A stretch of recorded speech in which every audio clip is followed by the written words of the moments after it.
Good morning and welcome to another episode of the Airsoft Show. I say morning, by the way. This episode is pre-recorded as a bit of a disclaimer.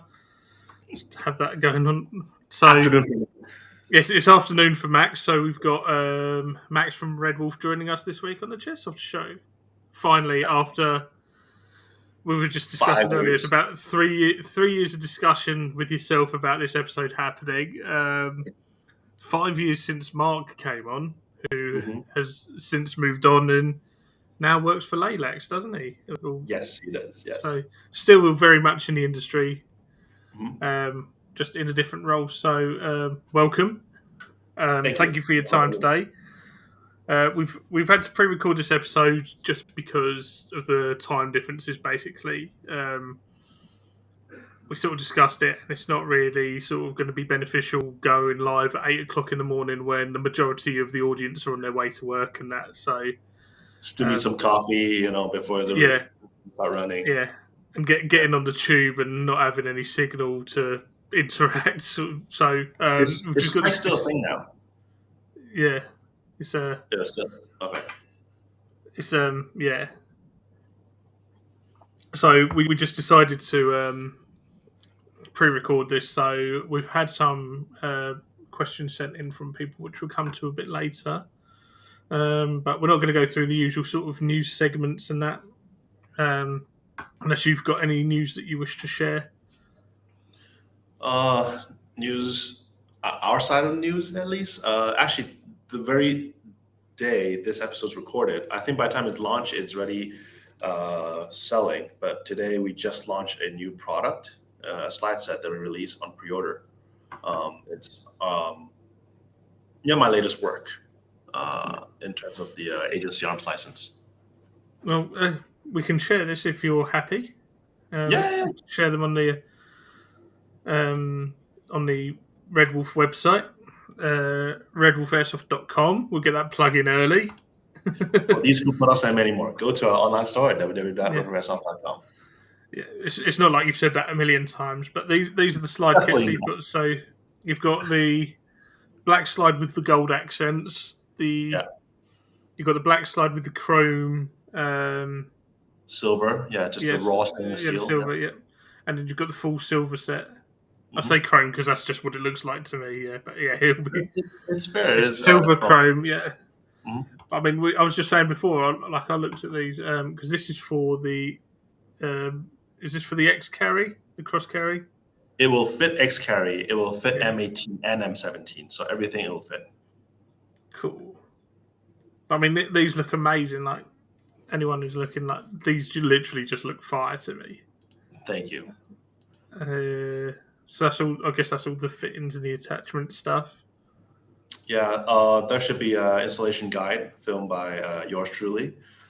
This one comes with a optic plate, so you can swap out. I don't think anyone ever made a plate that the rear side can be positioned whether in front or behind the optic, whereas ours have this option. Okay, that's cool. It's just. Obviously, some of the pictures are on the black because you're not going to set up all three to do all three, are you? But you can at least get an idea of how it looks when it's on the pistol. And what else can I say? So you got the threaded barrel there as well. So I guess people could fit their traces if they wanted to, as opposed to the compensator that you've got. Because you've got your compensator there as well.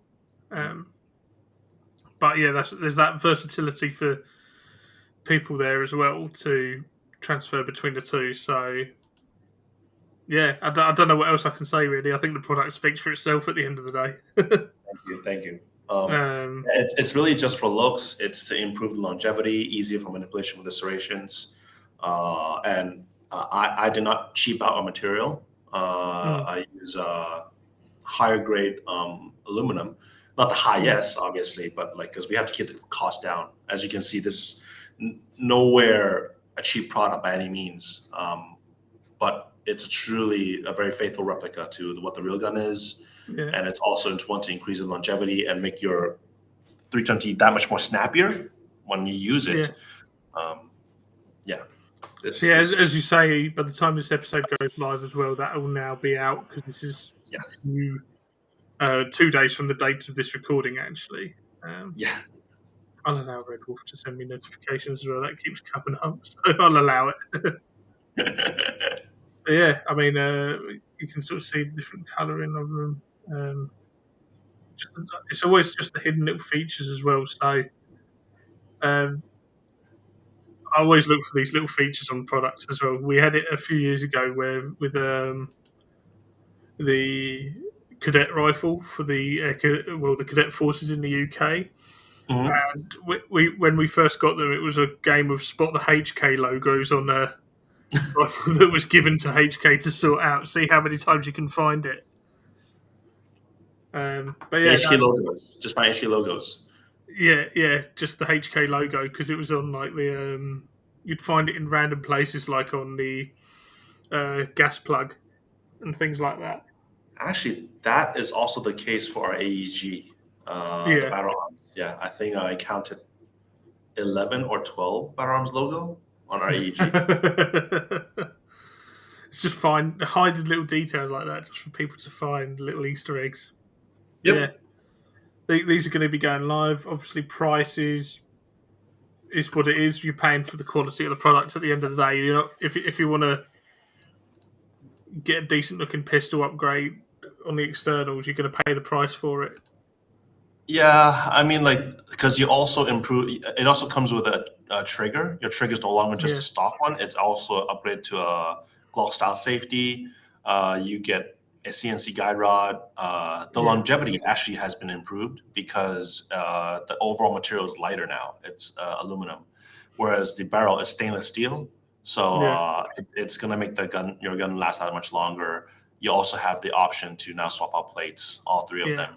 Again, CNC material. So it's quite a bit. Yeah, exactly. But I mean, you're talking in the days of now where you've got pistols that will cost you $400, $500, pounds, whatever. I did buy one. I did buy one of the GHK Glocks, which I think you guys reviewed. You guys were among some of the first to review it as well, weren't you? Yes, we did. We even, if those that followed our social media would have seen that we even got a sneak peek of it before it even was launched. Yeah. The weirdest thing about that gun for me is the fact that it just sounds like it's going to vent every time you pull the trigger.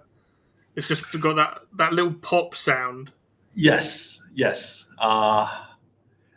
It's a good attempt, but I feel it's the trigger sensation is just not right for me personally, because how they try to mimic the pull weight and the trigger weight, it's actually there's a metal bar blocking it, right? So it's just forcing its way through each time. To me, that's a good way to mimic the weight, but the sensation is just not the same.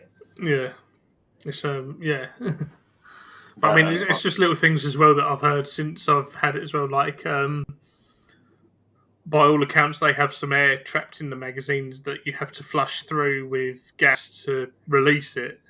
Really? Yeah, this was Eric at Gun Gamers put this up actually in his review. They've had 4 of them. I mean, he's had a nozzle snap on him after 20 mags kind of thing as well with it. So for GHK, who are probably the authority on gas guns at the end of the day, when you look at the quality of their AKs and some of their other replicas, when you mention gas blowback, people will go to GHK. That's like the name you hear the most about it. But at the moment, it seems like they did drop the ball a little bit on this one. Little bit, but I mean, at the same time, you have to innovate in order to come up with new ideas, whether they work or not, right? And kudos to them coming up with the idea of basically miniaturizing an M4 bolt and turn it into a. Well, this is it as well, because it's the first time they've done a pistol as well. They've always focused on their rifles, their long rifles, and their even some LMGs to an extent with their RPK and that. Yeah, but like you said, it's a solid effort, and I love mine to bits. I'll defend it to the hills because it's mine, and I spent money on it. Yeah. Would I do it again? Probably, yeah. Who am I kidding? I'll buy nice shiny things. I'm not going to lie. It's the sound of the slide that makes it for me. Oh, because it's steel, CNC steel. Yeah. That nothing beats that, man. The only gun that I found close to that was actually your guys' Nighthawk Custom that I've had for a few years now. The GRP. Don't ask me which version it is. Is it all CNC? I couldn't tell you. It's upstairs. I should have dug it out. You could have told me because I've had it for ages. I just remembered it was the first time I'd seen Nighthawk Custom that we could use in the UK because they started adding in the bits going in the nozzle to lower the power. Oh, that's the covert ops, probably with the silencer, right? No, it hasn't got a silencer, but I think you could get a silencer for it. But it's up. I'll have to dig the box out. That's at my parents' house. That's somewhere else entirely. But I mean, like, it's just the sensation of that and the feel of that and the kick on that as well. It kicks like a mule. Yeah. But you'd expect that, and that's that consistency, a bit more of the CO2. Yeah. It does remind me, I do need to get some seals sorted on the mags because they have started leaking where I've not been able to use it for a while because I keep buying nice, shiny new things. I don't use things for a while. I mean, if you can, why not? Right? That's the fun of it. It's not like real gun. You don't have to keep one thing. You can like swap things out.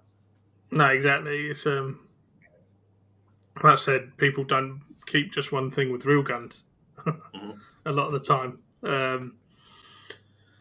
But yeah, it's a lovely pistol as well. And it was one of those ones I'd wanted to own for ages and ages. And they just so happened to have it with a little adapter in it. So I was like, happy days, I'll buy this. I can actually use it at a game now. Go out there, get that consistency of the CO2 as well. Because that's another thing. A lot of these guns, they don't come in CO2. So... Okay. Yeah, it kind of... because that's majority of the trend. Not a lot of people like CO2, only a handful. I'm assuming you like CO2 a lot because of the kick. I like the kick, and it's also a bit more consistent than the green gas, especially with the UK climate as variable as it is. Yeah, I found a lot more consistency in my power output, whereas in the winter months I can go to a site and I'll be possibly sub 200 sometimes with the green gas, just because it's so cold and it's not got that force behind it. Whereas in the warmer months, you get a little bit more out of your pistols with the green gas. The CO2, personally, my experiences of using it, I found chrono in at sites a lot more consistent throughout the year in the power output. You will get a variation dependent on the temperature. Okay. But you just know as well that it's going to perform every time you pull that trigger. Yeah, people can at me and tell me I'm wrong, by all means. Well, it's a trade. I won't say you're wrong. It's a trade-off because from our research, right, we have more and more people doing speed soft, and we also have more and more people doing. They spam the trigger a lot faster with gas now. Especially we have a lot of IPSC shooters here, IPSC shooters. So we also have them as a focus group to test things out too. Now, if you spam your trigger when you shoot, the CO2 actually becomes less consistent. They cool down very fast. They drop a lot faster than regas. However, like you said, if you give CO2 the time to rest and break between shots, CO2 could be more consistent. And you're right. Green gas is way more sensitive to temperature, whereas CO2 is not. Yeah, I mean that's the thing as well. I'm not literally going mad with a pistol. I'll use it as I'm going through a build, and it'll be one or two shots, move on to the next target kind of thing. It's not like I'm going in going like speed shooting. Yeah, then CO2 is definitely your thing. Whereas for us here, pistol plays a pretty crucial role. Yeah. I mean, you're talking about the guy that walks into an airsoft site with a T10, full-length T10 at a CQB site and still manages to fight his way through kind of thing. I mean, we have a 24/7 gas blowback climate here. Yeah. Not the... Well, that actually brings us on to one of the questions that will come later as well, is about gas blowback. But okay. was just trying to think what I was going to say. Something about CQB. It'll come back to me. It's probably around Cameron, and so like I'm saying that's not the craziest thing that my friend Cameron. It's not the craziest thing of playing airsoft in CQB that I've ever seen. He's gone in full Knights Templar armor with. I think he played. Yeah, he's got like the full. I'm trying to find him here. Okay, not the brand Templar gear, Templar armor. Yeah, like proper old school armor. So if you shoot him, will he go ting? Oh yeah, it said they made him. They made him like the juggernaut at a game once, so he could just keep shooting at him. And he said all he could do was just ding, ding, ding, ding, ding, ding, ding. He said he felt like being in a tin can getting shot because of like the amount that was bouncing off of him. Sounds kind of fun. Yeah. I've actually found a loadout of him that's sensible loadout of him. But yeah, this is the sort of shit he does at games. So this is at a different site. But if I just share this with you. You know what would be cool? He can play a Juggernaut. Is that our 1919? I believe so, yeah. And he runs around with that, yeah. He just ran on 1919, then hit fire, and then he just walked around with that. Oh, damn. Yeah. And you can see some of the loadouts. That's awesome. Is the picture here. Some people get the reference. If he doesn't get a heat stroke, just keep that Templar armor on, man. Like, and then play a Juggernaut mode. You know, and anytime someone hit a certain space, he will turn around and it becomes. That's him on the left. Of course. There was a drastic difference in first loadout. There was a worse photo than that of that event, but I'm not sure if I can find it here. Here you go. Game day. If you get the reference, you get the reference. Definitely, My Hero Academia. What are you talking about? Yeah. Todoroki, that's it. I did not get any other reference. I don't know what you're talking about. Yeah. I mean, he is another one of him, you know, running around with. Wow, how much do you guys spend on like? The amount of that's his PKM there. The amount of money he spent is insane. On loadout alone. Yeah. Wow. So, I mean, that's the sort of crazy things, and I'm glad that it was your 1919 as well. He even runs around with lightsabers. Oh, lightsabers cool. In games, yeah. So, wow. Anyway, we get sidetracked. We're here to talk about Redwolf, so let's talk about Redwolf. All right. What do you want to know? Well, everything. I believe we sort of went into some of the history before with Mark, but you've been there for a fair while now. In fact, you're probably one of the. Than Mark. Oof. Yeah, I was going to say you're probably one of the OG hosts, if not the OG host of. No, I'm more like the second gen, if anything. OG, we have to go back to a gentleman named Kai, which ended up reviewing cameras, and then obviously there are several other co-presenters. But then what really got our name out was Arclight. Yep, Arclight was the one that brought Redwolf's name out. And then afterwards, then obviously we have Tim, the one we all love. And only then Tim started bringing in side characters, Quake and myself. That's when we start coming in. And then obviously we have Mark, and then now we have Andrew and Duke as well. So were you already working for Redwolf in a different role when you came on board with Redwolf TV? Or did you come in specifically for that? No, I actually come in. I joined the company first as a marketing role, is to do social media marketing, and I start up as a player, and I'm a huge fan of gas blowback. So that's why, in terms of certain products, new products, when Tim review, he would sometimes ask me, what are my inputs on it, and then that gives me a lot more flair things got really technical when the Tokyo Marui MWS came in. Yeah. And then Tim wants to be creative and he wants to have an elaborate explanation of all different brands, which one are different, what the system difference, what the pros and cons and everything. But it's just too much information to jam it all in one go. So in the end, he created the character Gambit. And Gambit becomes a character that is specialized in being the technical guy to explain some of the more difficult stuff. And obviously we have Quake, the one that, it's like the stake. Basically, you can see that our style is kind of similar to like the Grand Tour. Top Gear style, everyone's bantering each other. And then Quake will be like stake, I think. Yeah. So we have that style going on. And then Tim find it helpful because he can preserve his charisma on how he presents stuff. And then you also have a technical guy, the Gambit, in to explain all the nitty-gritty stuff that those who tech and those are actually into it, would listen.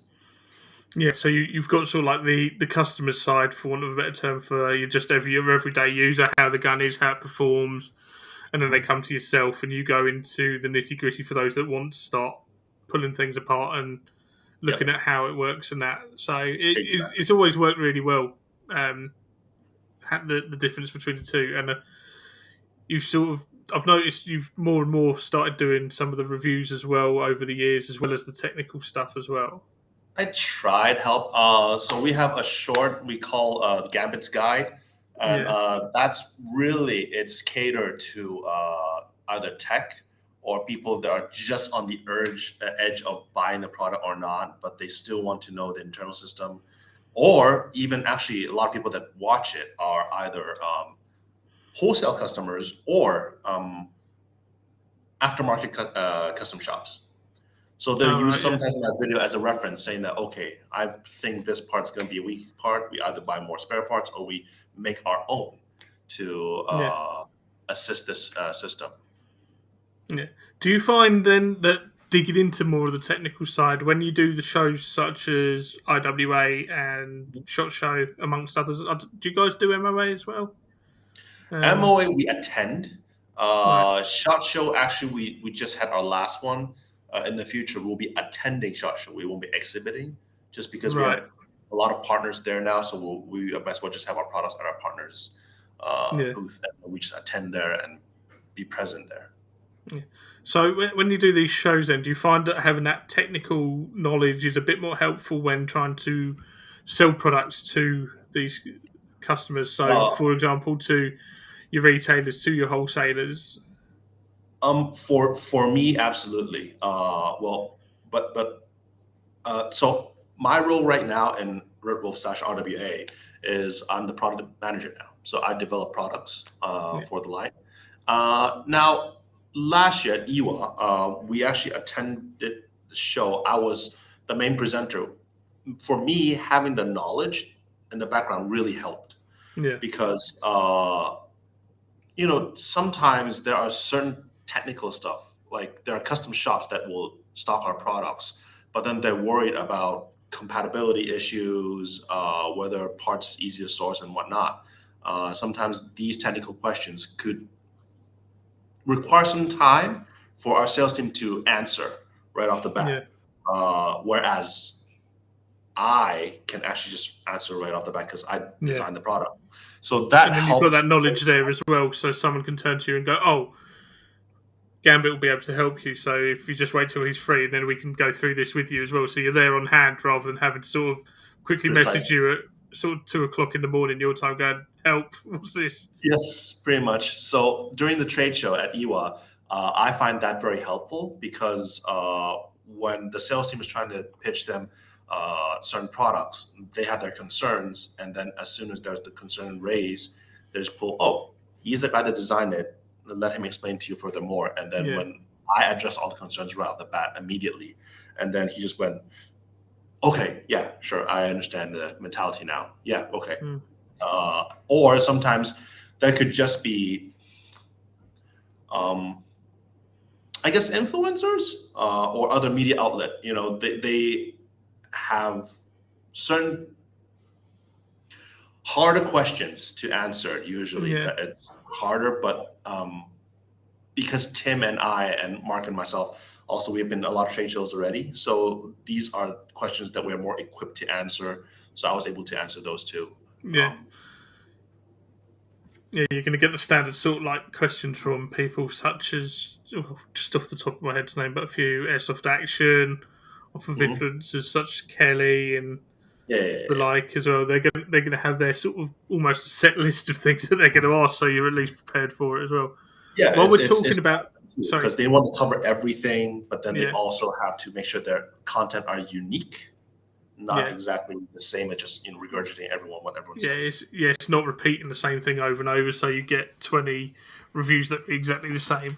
While we're talking about EWA and the trade shows and the such, Redwolf always have a tendency to bring something that little bit more unique, that little bit interesting, not necessarily to sell as such, but just as a little showpiece. I'm thinking of, was it one of the modified guns that you'd done up as almost like the Chinese vase with the paint, the blue paint down the side a few years ago? Oh, that's stuck in your head, huh? Yeah, and was it the Jawa blaster as well? Where you basically just cut one of your Lee Enfields down to about that long.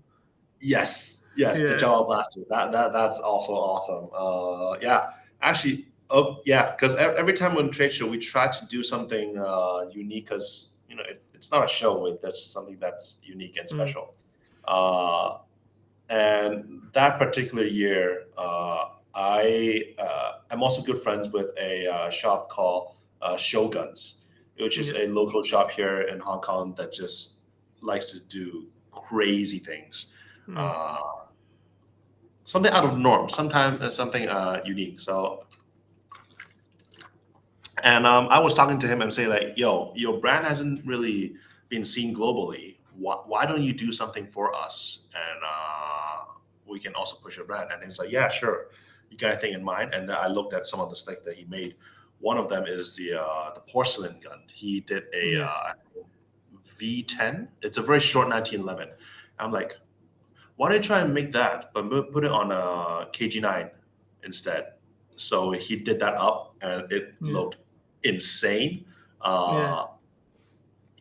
You brought up a good question. I need to see where it's at now. Yeah. But yeah, that was a porcelain, and then obviously we propped it up. We have a stand with it. We also have the scroll to match up the whole theme of it, and clearly, we did the right thing, because till this day you still remember it. And the Jawa blaster, that was also awesome, because we were looking at movie props, and we were looking through some of the ideas, and then we saw Jawa blaster, and then we looked into how they made it. They actually use a decommissioned SMLE. Now, SMLE, when it's cut and breaking apart, technically there's a resemblance to the Enfield. So we did that up again. He also tried to mimic the flash hider, and it was just such a fun gun to shoot. It doesn't really shoot very well because it's a bolt action, but so small. Yes, that. But it makes such a nice pop sound. And I was telling him that, dude, if we can one-up this, we put a Wolverine bolt system, the hose would be attached to a HPA tank. Yeah. That would be such a fun gun. You can see the hose coming around to the pouch with it as well, just down in that right-hand corner. That does absolutely nothing. It's just purely aesthetic, because that's what the Jawa blaster looks like. But then it's So when it comes to the next shows, then where do you sort of get the ideas, or do you just leave the creative freedom up to him entirely, or? So it's more like on us. We have to come up with something every year. It also depends on the scale, right? Because the past couple of years, because of COVID and the material costs increase, we have to keep our costs down. So now what we do is we still have unique stuff, but we probably have to make them in-house. We cannot have to make such a grand scale. Because if you noticed our old booth, we even had a 360 design booth. Yeah, so that booth was huge, and we have to put a lot of products, 360. Now we're having a corner booth still. We still have very concise, but we still have a lot of focus on booth because we also now at EWA, we no longer have just a booth. We actually have our own shooting range. Yeah. So people can actually firsthand experience the product that we're putting out, and then you can go and talk. I think that's actually a much more effective strategy, and it's also more effective than just having a showpiece, because when people sometimes buy products, it's better you can personally handle it. And when I think we all face this, right? When we buy Airsoft products, we always worry about, is it going to break after like 2 games or 1 game? If you have a product that's on the shooting range literally for 3 days straight, that's been abused from day in and out and still going, it's kind of like a confidence booster. Yeah. I remember that from last time I went in 2019, and I remember that it was used so much that they were glowing almost. The grips were glowing red from the heat that they were produced from just being used constantly all weekend. Yeah. And it, like you said, it just speaks up to it speaks volumes about the quality of the product that you've got at the end of the day as well. Mm-hmm. In fact, I think you also had you might have had the 40 mic on the range that year. Probably 40 mic master mic. It was one of the two. That was 2019, because I think that 2019, I think, was the first year we had a shooting range. We probably have the prototype B80AG. We had a shooting range, right? Yeah, you did. Yeah, because you had your range there. So we had a prototype B80AG. We had 40 mic there, where you have to pull a pigeon up to shoot it. Wolverine also had their guns as well. Yeah, because I think you had I'm forgetting his name now. The guy that was in charge of Airsoft Innovations, who are now unfortunately no longer with us. Yeah, that's the guy. Yeah, because they're long gone now, unfortunately, aren't they? Airsoft Innovations. It's a shame. R.I.P. Flackton. Yeah, I do miss the 40 mic. The 40 not that we could use it. Yeah, not that we could use it many places over in the UK.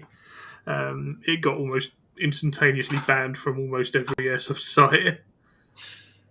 It's the concept is good, but we cannot control how people behave with the product. This is it. I know people were much more receptive to the master mic because of the spread, more than anything. The fact that it spread out so much quicker. To the extent I could actually use it at the jail, which is my go-to site, my local site. He'd let me use the master mic because it did spread out that much more with criteria of minimum engagement distances and that. It was usable, and then it became effective as a tool because they've got a rule where a moss cart can eliminate a vehicle, so anyone behind that vehicle is dead, basically. So if we were getting pinned down, I'd just come around the corner with the master mic out. I'd carry it around in a backpack, get someone to pass it to me, plop the master mic in, bang the vehicle, done, and then that vehicle's gone. So it becomes an effective tool in that respect. You are using it properly. You are aware of its effectiveness. Yeah. Well, this is it. We kind of have it banned here too in a lot of sites because we have people. Because in Hong Kong, the place is small, right? Yeah. Every site is maze-like. And then we have people using a grenade launcher with 40 mics to place a UB with it. So. That was the fear over here as well, was the fact that you'd have someone that would get the MGL with 6 of them in, have 6 more in a pocket, and then you've just got basically something that's insanely fast rate of fire. And it was a fear as well, someone would use it too close, take the iPro off, and then you've got a whole different issue with lawsuits and things like that on your hands as well. I dread to think how that could have gone. Yeah. That is very thought. So, what are you guys working on at the moment? Have you got anything in the pipeline? We've always got stuff in the pipeline. Let's see. What you can obviously tell us. You can just drop some cryptic hints if you're worried. I mean, luckily we're not Marvel, so I can say something, but I cannot say it too obvious, obviously. So some of you may or may not know, we are good friends with Rodent Tactics. We carry their products now. Yep. And we naturally have their license too. Yeah. So watch this space. That's all we'll say. Yeah. We have that going on. And yeah. Agency Arms obviously still going strong as well, amongst others. Yeah. I mean, we literally just launched a pre-order for a product, and hopefully you guys like it. And if you guys continue to like it, we'll try and make more. Yeah, definitely. So make sure you go and check out their website, because there's a whole treasure trove of these products as well. That comes on to another question, actually, I've just thought of off the top of my head. So we're obviously talking about licensing, which is something that ASG also focus very heavily on with their products. Do you find licensing important with regards to creating these replicas when you're creating the gun? Do you find that licensing... Do customers care as well when they're looking at the products? It depends on the customers. It depends on the customers that we're catering to, right? If you're thinking about speed softers or just people that want a casual game, they don't care. That's why products like GNG Combat Machine, Novridge pistols, they sell well, because at the end of the day, to them, it's just a tool. They could look HPA as well, the hose and tank. They look like paintball guns, but they still sell well because at the end of the day, they just want a reliable tool. Now, those that care about licensing are actually people that are either firearm enthusiasts, or it's just some airsofters that wish to support the real firearm gun as well. And that's why they would choose them. And I also think licensing is actually a very important thing. It's not just to the consumer part. It's also kind of like the segue where a real firearm would stop looking down on airsoft. Yeah. Right? Because we get to work with them many, many years ago. Glock would never even consider sub-licensing their thing because they don't want to see a Glock in a kid's hand. That was their mentality. Now, when they sub-license it, they start realizing, okay, it's a feasible tool. It's actually a good way to subliminal market their products to the younger generations. So when they grew up, they'd be like, oh, I want to own my first airsoft gun, own my first real firearm. I'm familiar with Glock, so why don't I get the real Glock? Yeah. And just because the real firearm side, they're so much more innovative. Yeah. Because they can. Now, if airsoft companies like us, we want to innovate stuff, we need their support. So when they innovate things and if they're willing to sub-license, then that will give us the freedom to do so more too. Otherwise, if you look at it, we are going to constantly stuck at the clone Tokyo Marui M16A2 gearbox for years after years. It's only when people are trying to aim for more, wanting more, then they will start having things like, okay, the NGRS or even the gas blowback came out, different systems. So yeah, I do think licensing has its place and it's important, but not solely just on the beneficial, the preference for the end users, but also to the industry itself. Yeah. So would you say that airsoft isn't looked down on as much as it used to be nowadays? Then definitely not. Much better now. Way better.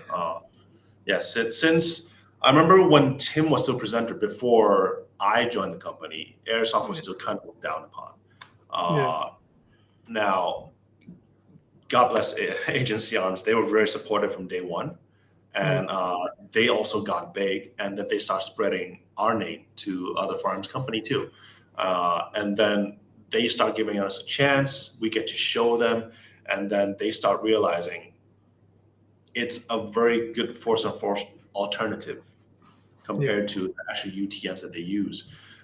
So since then, and I think they saw the marketing potential, not so much on making money, but it's just the potential of educating firearms rights, how to use them properly, and even just getting the concept of this brand to a younger generation. So when they grow up, they want to have that particular one. And also, they also realize that it's a good alternative to tie into movies. Yeah. Yeah, because, I mean, there's barely a week goes past now where you don't see someone with a screen grab from a movie going, "Oh, spot the gas mag fill valve," or spot the followers, or something like that. You know. Funny enough, I put in one of our older product, the EXA pistol. I'm not sure if you got get to try it out or seen it yourself. One of the criteria that we made was to make it film ready. Yeah. Yeah, and then it's the same with the JHK Glock as well. You know, you couldn't tell looking at that it was an airsoft gun if you didn't know. If it was mag in and ready without looking at the internals, you couldn't tell as well. So it's like that. Those little details now people are. I think GHK has a brass inner barrel, right? Possibly. Yeah, okay. You're not going to notice that though. Let's be honest. If you were staring down the wrong end of it, you're not going to be looking for the inner barrel. Actually, tell you what, I can show you what we did that is above and beyond for filming purpose. Even if you can just pull out the gun real quick. I'll be just give me 30 seconds. Cool. You have to find props. There we go.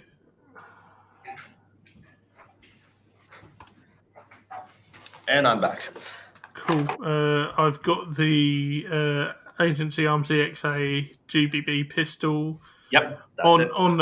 Actually on one of our UK retailers. Other retailers are available than this one.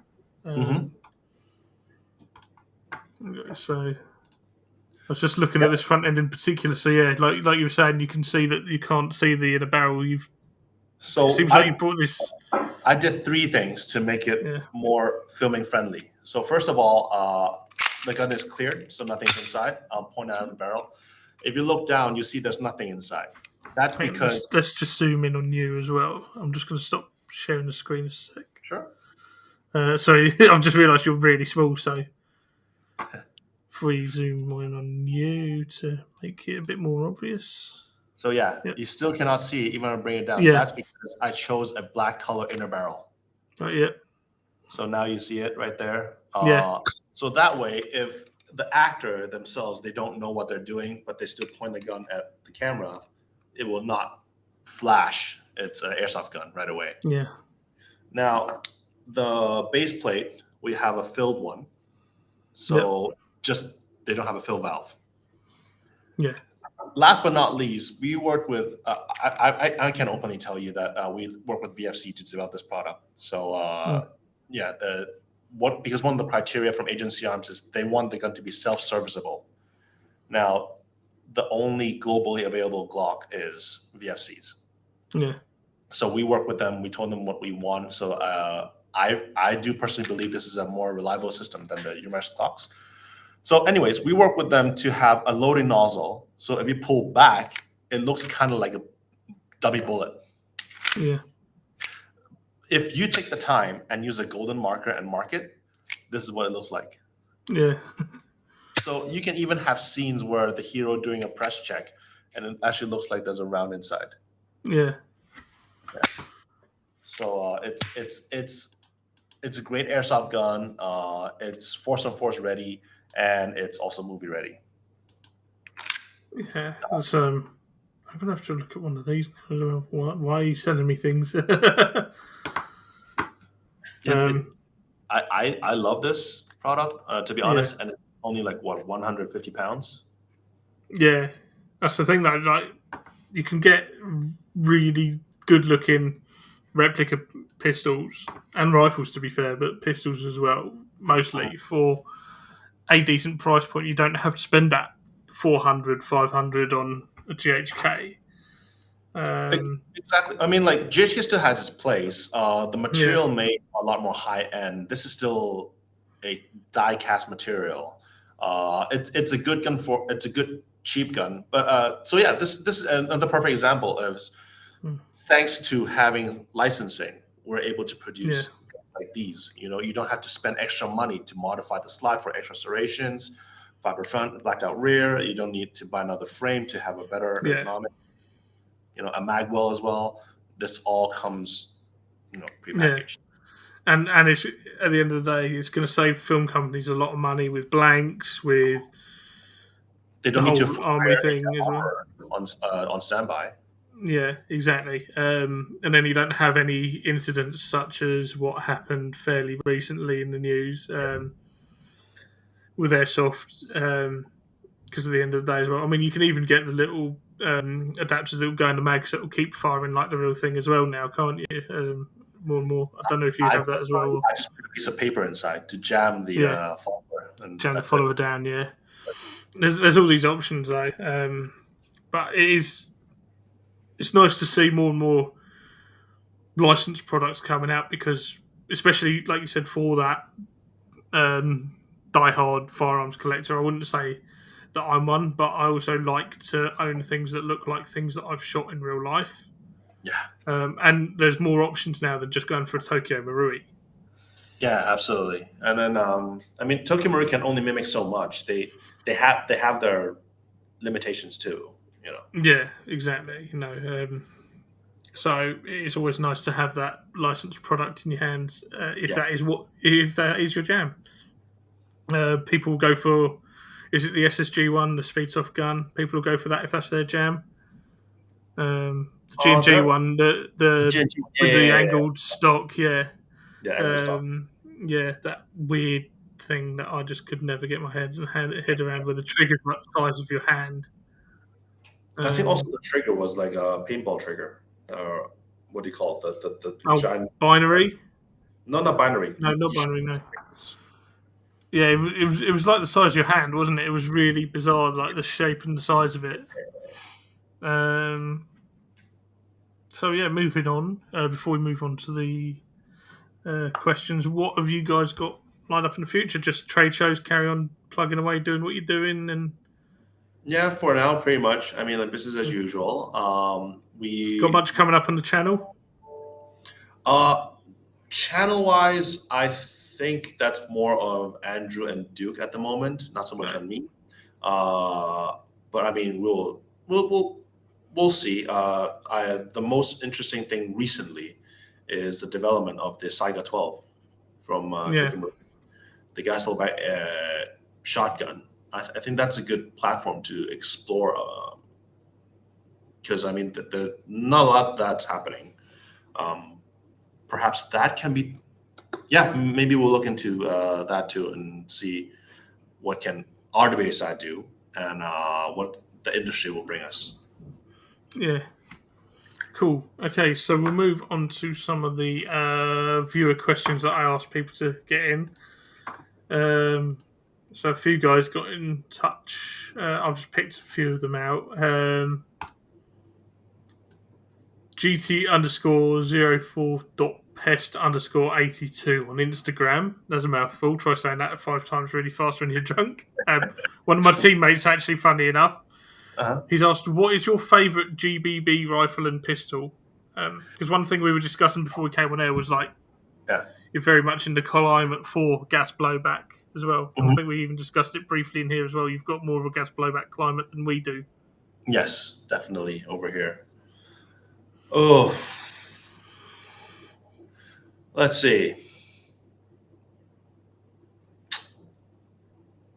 So this is tough.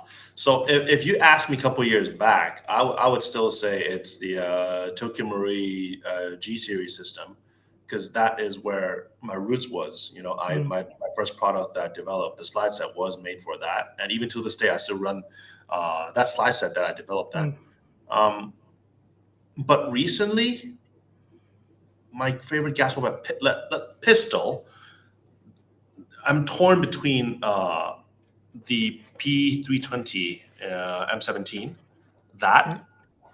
just because of how modular it is internal system wise, because I really enjoy taking apart the trigger for that. It's just so much easier to maintain, and also to upgrade the frame, and also the slide set is already optic cut ready, so when the gun is developed, it's already have optic in mind, so it has more variety.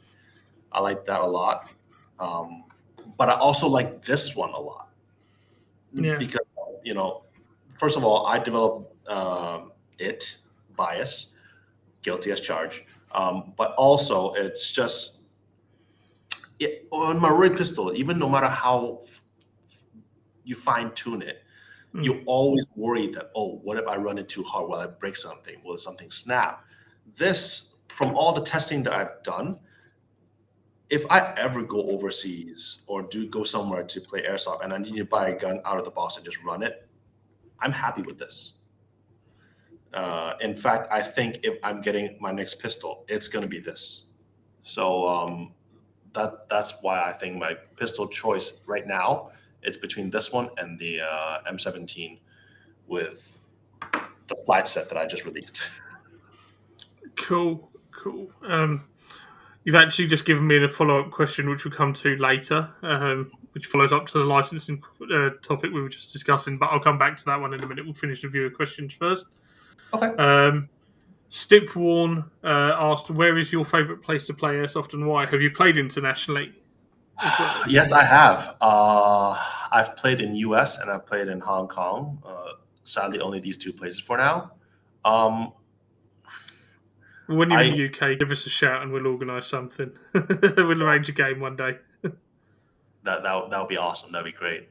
I'll have to bring my gear over too, though. But I would say I enjoy playing US just because of the because I played the Milsim games. I played American Milsim.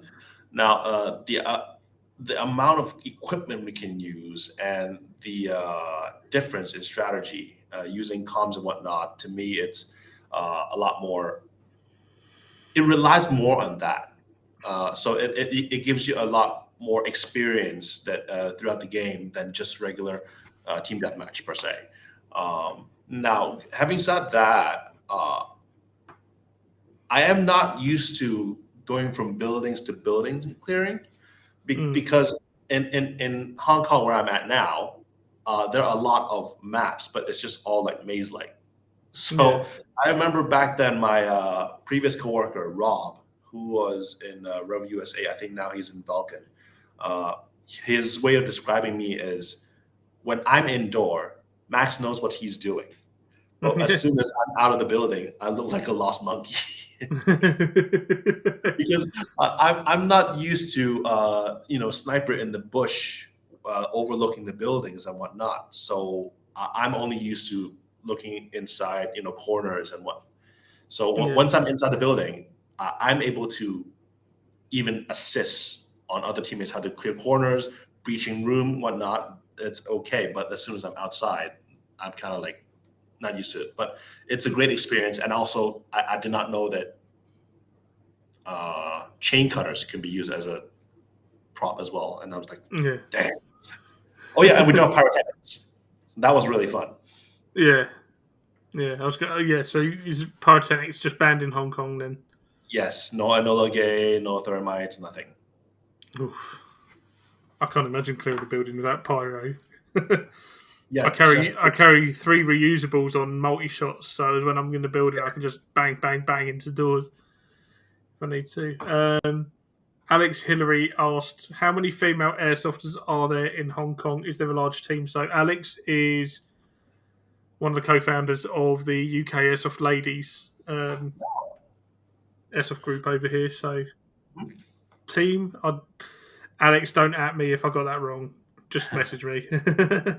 So now, from what I've noticed, there aren't really an airsoft team for female players in Hong Kong.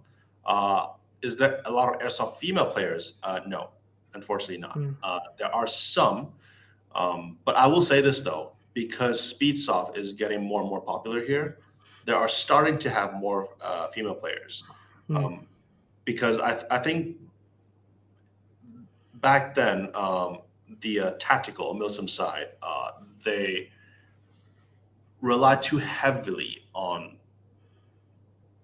how should I say it, gear, or more like kind of like elitist mentality, or even just you have to pie the corner and whatnot, and you have to have primary, you have to have secondary. There's too much limitation to it. Now, for people like I'm guessing us are okay to it because that's what we enjoy. We enjoy the challenge. We enjoy the techniques on how to apply it to a game. Whereas lot of people sometimes just want to play it like laser tag or a quick deathmatch in Call of Duty game.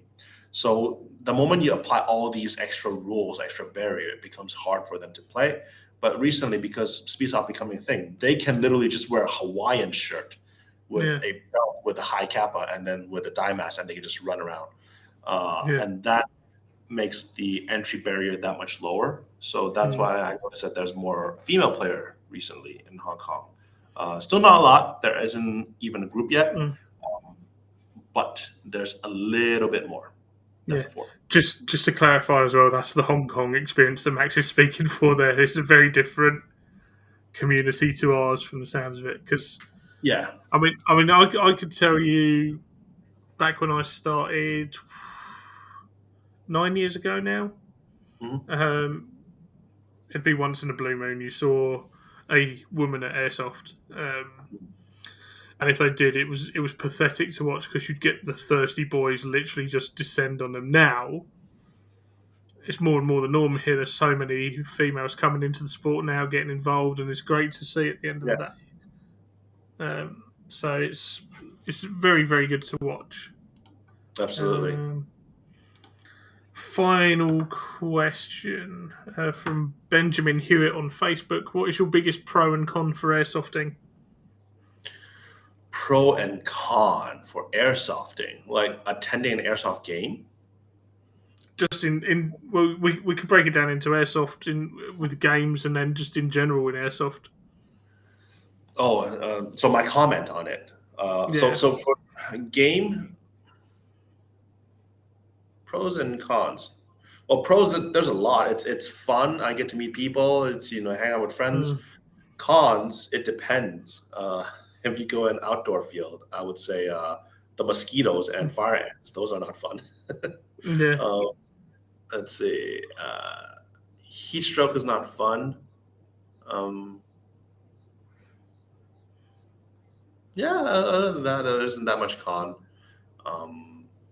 Now, if you're talking about my comment on the airsoft community in general, let's start with con first. It's hard to pinpoint just one thing. I guess the toxicity or like the negative mentality amongst elitists in the airsoft. I think that's a big con. I was going to say that's the way I was going to go. Was just the keyboard warriors that people try doing something different. They'll show off what they've done on Facebook, and you get those people that will just go out of their way to talk down to them. You don't know what you're doing. What's that? It looks shit. Blah blah blah. And you're like, let the guy do what he wants to do. We've got Cameron. We saw earlier, and he dresses up like a Japanese schoolgirl or in full knight's uniform, and he just does not give a fuck what he looks like. He'll just go out because that's what he enjoys doing, and he wants to have fun and just let people be them. Exactly. I mean, like at the end of the day, this is a toy gun. This is not a real gun. We're not going to war anything. We're just playing real life Call of Duty, and we laugh about it with each other. You don't go ballistic on people in Call of Duty with the neon. They pay extra money for the neon outfit, in the game. But that is the thing. It's just that I feel the airsoft sport itself, it's already a very small and very niche sport. And people as they grow, they start having other priorities. They get married, they have kids, they just don't have the time to play anymore. And so the pool of people playing airsoft are small and smaller. If we continue to have more of these bickering, milsim guys hate on speedsofters, speed QB are overshooting on the newbies. We're not bringing in new blood. We're not promoting the sport. We're not doing it justice. And at the end, it's gonna run the sport die to death. And I think that is the biggest con at the moment. If everyone just understand the pros and cons of each play style, respect each other, and just be friendly, be a nice person in general. Just be friendly. I think that would make things a lot better. Just do better, as we've said on here before. Just be better and do better. Pretty much. But as for pro and airsoft, honestly, you get the experience of playing Call of Duty with friends, with the athleticism, and yeah, you get to actually like there's a more engagement to it. Whether you're doing it in a speed soft style or you're doing tactics, doing a stack breach, pine corners with a teammate, even just that afterwards, you have that sense of camaraderie, and it's actually it's fun. Yeah, this is it. My biggest con for Airsoft recently was going to a site, leaving a review and getting banned, but that's another story. Go back to episode 128.5 if you want to hear more about that, and I'll explain more to you after Max. All right. So my follow-up question to the licensing, which came up sort of with regards to when we asked about your GBB rifles and pistols and that. These days, you see more and more companies. This also came up the other week because I saw the prized golden goose of a KWA Vector with magazines for sale. Which, for those who don't remember the KWA Vector, KWA made a gas Vector. Something happened, they lost the licensing, and then Chris then founded Crytek because they sort of basically went, in a nutshell, they went, why don't we just do it ourselves?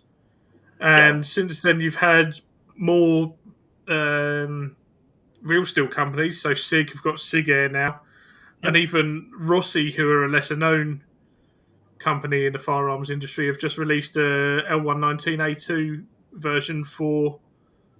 I've only heard of Rossi this year's in March when I was in EWA.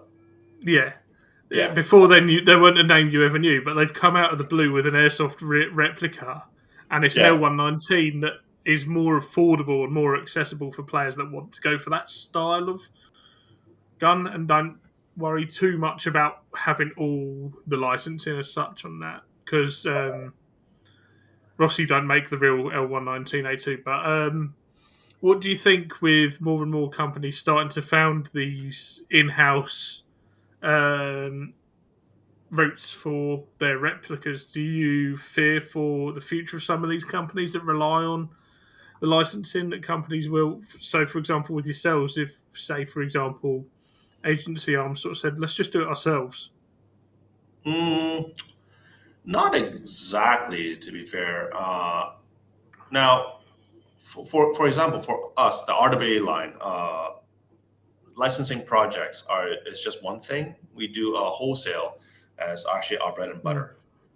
So for us, not that big of an issue. Now, companies that are starting taking things on their own hands, I don't necessarily think it's actually a bad thing for the industry, because first of all, if the firearm company cares Airsoft enough to start their own division, that means they don't look down on us. They got a certain level of respect and cares, thinking, this is either a business opportunity or it's worth looking into it, and hence developing a branch. That's a good thing for the Airsoft community. You've sort of won that battle of getting us a bit more well-known and a bit more fun. I don't suppose respected is the right word, but it's the only one I've got right now by the Real Steel Airsoft, Real Steel Firearms community. Real Steel Airsoft, there's no such fucking thing. The Real Steel Firearms community respecting a bit more the Airsoft and thinking, do you know what, this is a legitimate business route we can take, and people will buy our product because it will be made by us and licensed by us and effectively be the real thing, just in 6mm and powered by gas rather than in 9mm 44 Magnum, whatever else they decide to chamber their sidearms in. So I think that's actually a good thing, it's also going to be interesting to see the route that they take to develop their own line of products. So, for example, Glock, they are known for relatively budget-friendly, striker-fire, easy to use. And now, is that exact thing going to carry over to the Airsoft side? Because right now it's still Umarex that's making it, right? The licensed company. So that'll be interesting to see, what they do to it, how they carry on the characteristics to the toy gun side.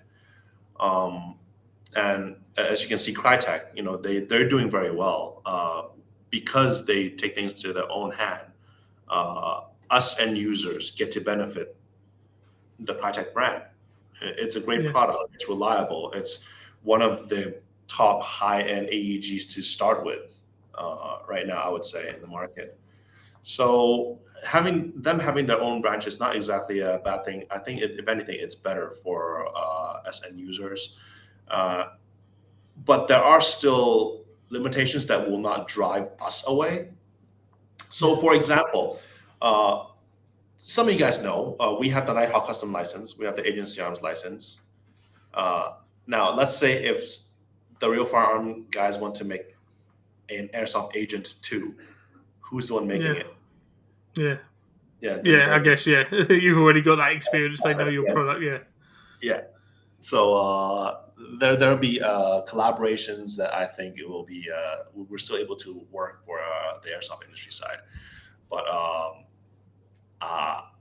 if there's more things like that, it'll be even better. I just hope internally that the how should I say it? Is it the lawyers? No, So each company, firearms company, they have their own group of lawyer. Those lawyers tend to put in more effort on the firearm side than the airsoft division, unfortunately.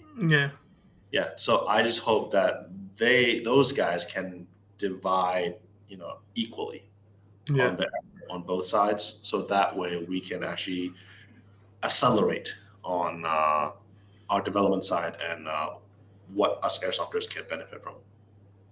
Cool. It was just something I thought of, so I thought I'd get your opinion on it while we were chatting. But I think, really and truthfully, that sort of wraps up this week's episode. So let's go for the wrap up. So thank you very much, first of all, for your time. Thank you for taking the time out of your working day. We managed to finally get there, and we'll just have to arrange future episodes when I think we need to get Quake on for an episode. It's going to be a one-sided conversation, right? This is why we get some of you guys involved as well, so that we can actually keep the conversation going. I'll tell you what, I won't say much. I'll sit next to him, but I will give him 2 signs. One is yes and one is no. He's going to answer you all those questions just like that the entire time. That works for me. Okay. And then we're going to ask him that one question that he can't answer yes or no, and he's got to write a side. We'll give him a board so he can write things down. But no, thanks very much for your time. It's really been appreciated sitting down here, and let's not leave it 5 years next time before we get you guys back on again. Absolutely, I would love to. Thank you so much for having me on. It's been fun. Well, thank you very much. So where can people find you? You can find us on our Instagram, Redwolf Airsoft. You can obviously find us on our YouTube channel, Redwolf Airsoft, as well. And obviously, for these cool products and many more, go to our online store, www.redwolfairsoft.com. Boom, done. I wondered if you were going to crack that one out there. I was like, is he going to say it? Is he going to say it? I will not admit nor deny that it's part of the interview process on reciting this phrase.